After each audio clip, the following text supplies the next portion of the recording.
Good morning. Buenos dias. Morning. Hello, Raul. Can we hear you? Yeah, again, the same thing that just as yesterday. How many people do you have joining you this morning, Raul? Right now we are 5, 6 in here, but we're gonna be like a few more, Okay. 5 more or something, 5, 6. So good morning, all. First, we need to set up the interpretation channels. So if you could go to the bottom of your screen and you'll see a little interpretation button. Just like yesterday, please choose English or Spanish. You need to also remain in mute throughout the day. And please do not ever choose the original audio. So throughout the day, we will be reminding you to choose the Spanish or English. You'll either see a little round circle that says interpretation, or you may have to, I'm going the wrong way. Hang on. You may have to click on 3 little dots to find it. Just wait a few minutes as we let people in.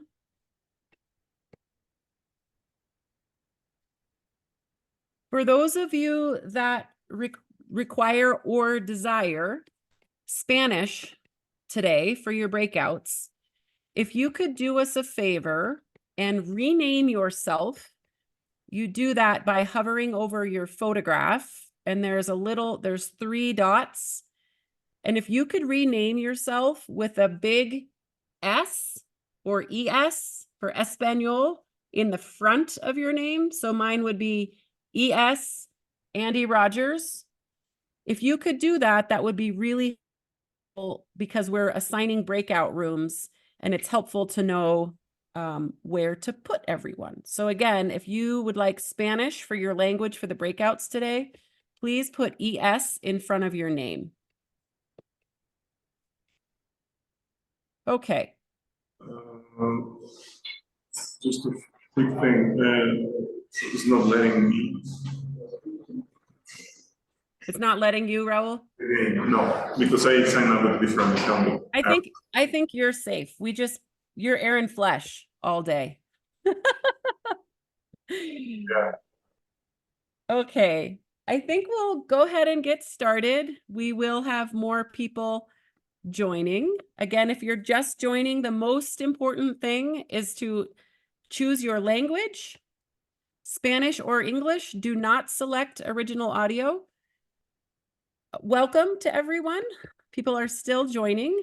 My name is Andy Rogers. I work for Southwest Decision Resources, which is a facilitation and mediation group in Arizona. I'm here with my colleague, Jessica Gist. I'm curious, I'm going to stop sharing for a moment. Can we see a show of hands of people that were not here yesterday? We have any newcomers? Oh, great. Welcome.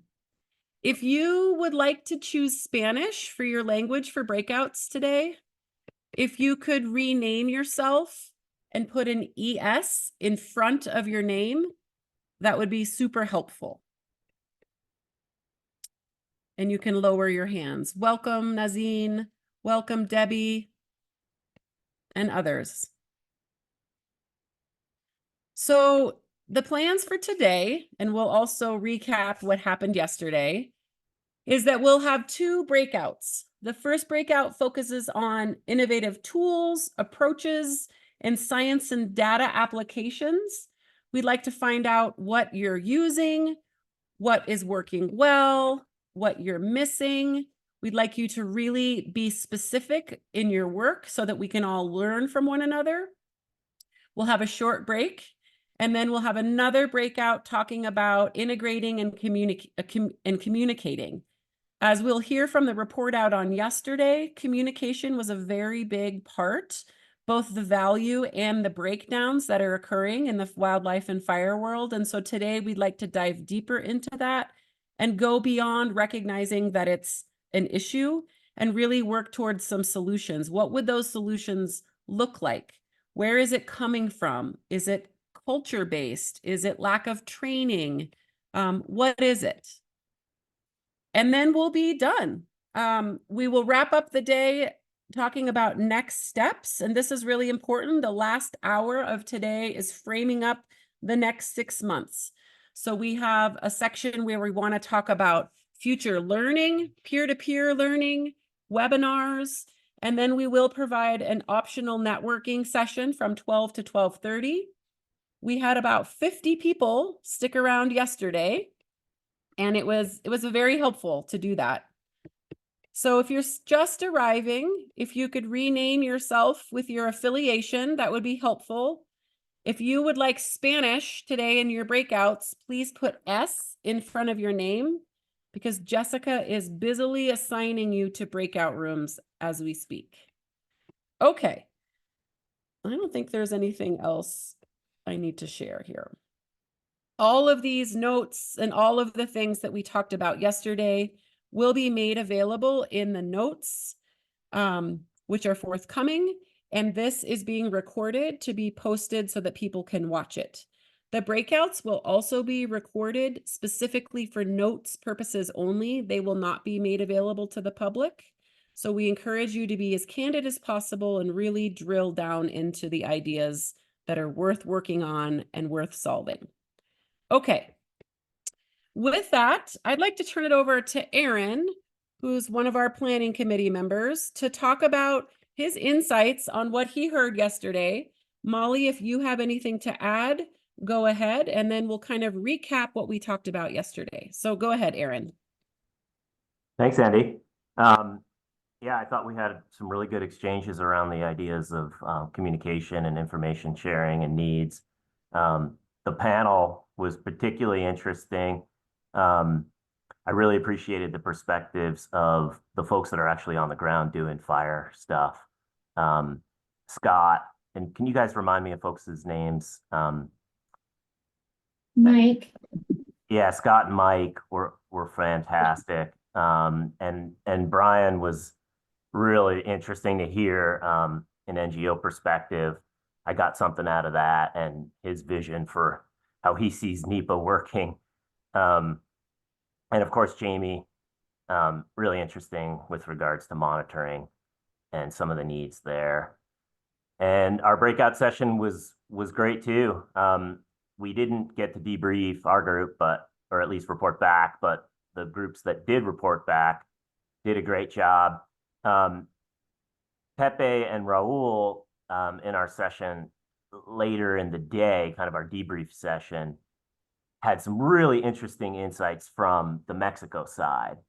And I would encourage them to dig a little deeper with our Mexican participants and trying to understand that perspective. We talked a little bit about that.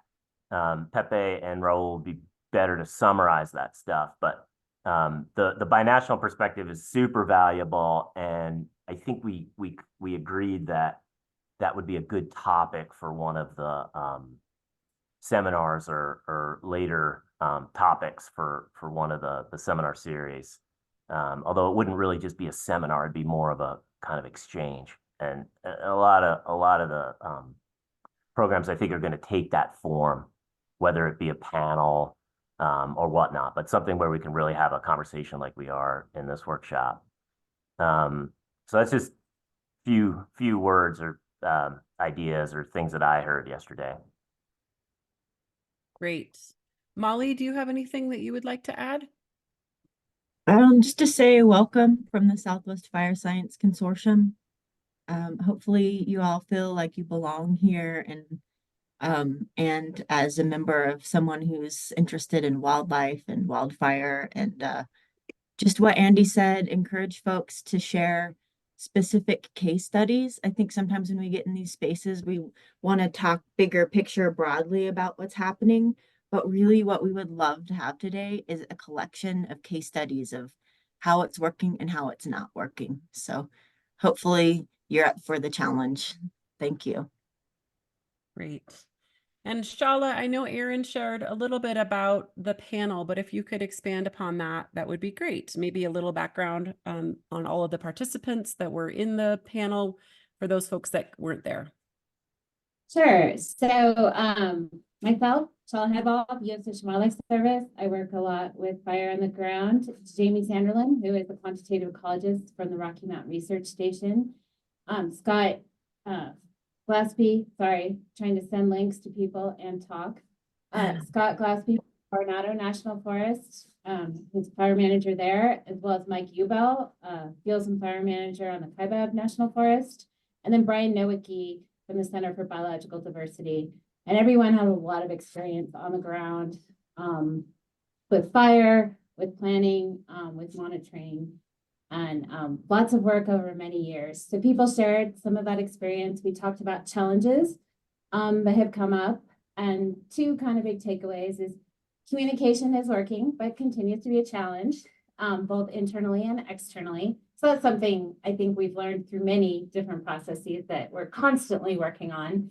And another challenge that we'd really like to see some forward momentum on is developing monitoring that is more cohesive across agencies, across political, across environmental boundaries, so that we actually have data at the landscape scale that we can share and learn from, and we're not quite so segmented in what we do and unable to pull information from a lot of different people's efforts.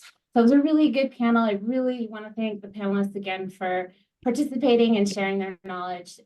It was really, really nice to have everyone here. Great.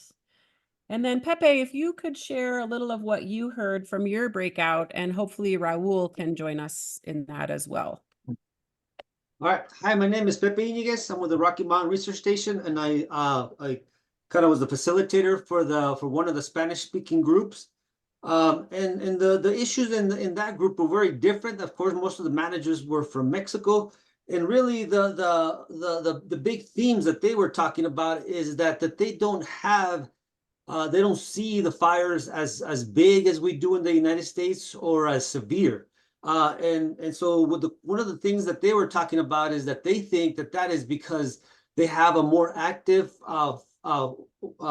forestry program, wood utilization, and not necessarily just in terms of lumber, but also like they take advantage of the whole tree. So there's very little fuel that is left after that. So they use the twigs, the limbs, and all that. Another important factor that they kind of cited as for seeing less fire in Mexico is that there's an increase in crews. There's a lot of community crews that from ejidos, and there's also more crews coming in from the state and from the federal government that they're seeing. In terms of the challenges that they see, the two big challenges that they identified was drought, this persistent drought that they've been seeing for the last 20, 30 years, and people. They feel that people, human ignitions are the biggest problem that they have to deal with, and that's the biggest challenge that they have to face. Great. Raul, can you hear us? Yes, can you hear me? Yes. People here are mentioning that there's a real need for an interinstitutional enforcement, to increase interinstitutional how they tackle the fires. I mean, how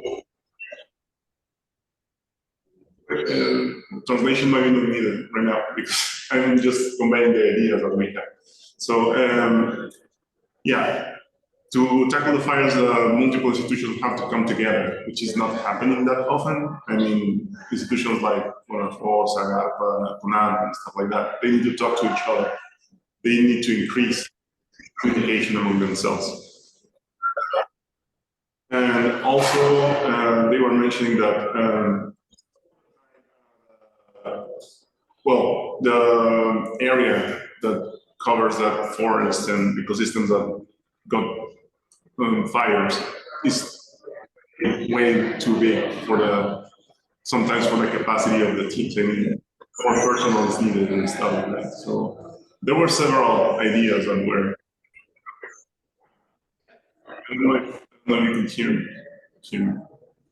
Yeah, the audio Okay. is Yes. very choppy, so it's hard for Roxana to translate that.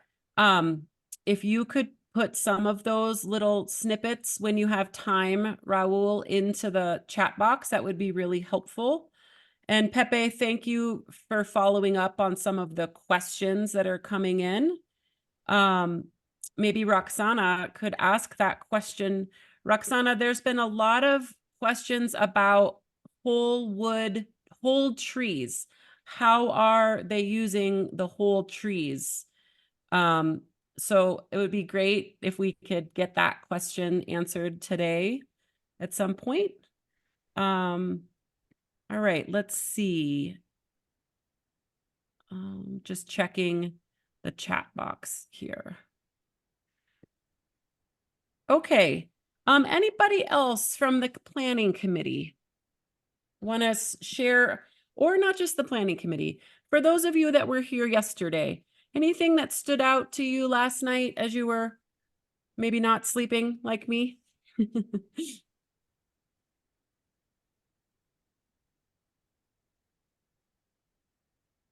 I want to thank everybody for being so open in their conversations. And for those of you that are just joining today, we are going to jump right into it. So you need to stretch a little. The rest of us are warmed up and people are still arriving. If you're still arriving and you would like Spanish for your breakout room, please put ES in front of your name.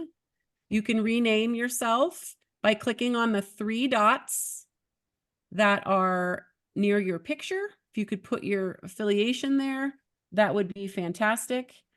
Also, if you haven't chosen your language, please choose English or Spanish along the bottom scroll bar.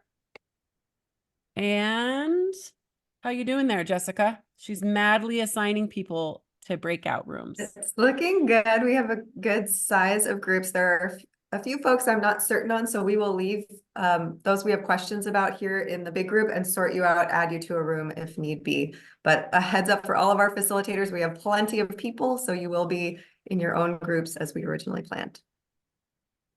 Great. Okay, so this breakout, we have about 45 minutes to talk. We will be bouncing around to see if you need a little more time or if things are going more quickly than you anticipated. There will be some sharing back from a handful of groups, so please be prepared to do that. And today, what we're going to be exploring are what are the primary tools and applications or approaches, right? That's a lot that you use in fire management that have had good outcomes for wildlife and diversity. So this could be mapping applications. This could be collaborative approaches. The term approaches can be a big category, right? But we'd like you to be as specific as possible. And then the next question is, what do you need versus what you have or what you're using? So what do you have? How is it working? What do you need that's not available? And then another one, shifting gears just a little bit, is how have you evaluated the effects of past wildfire? Personal observations, agency monitoring, publication, citizen science. So you don't need to remember these questions. The facilitators will walk you through them. We're still adding a few folks. And so you will arrive in your breakout rooms. Your facilitators will lead you through the conversations, and then we'll come back for about 10 minutes to report out. And then we'll take, I believe, our first break. So enjoy your breakouts, and we'll see you back here in about 45.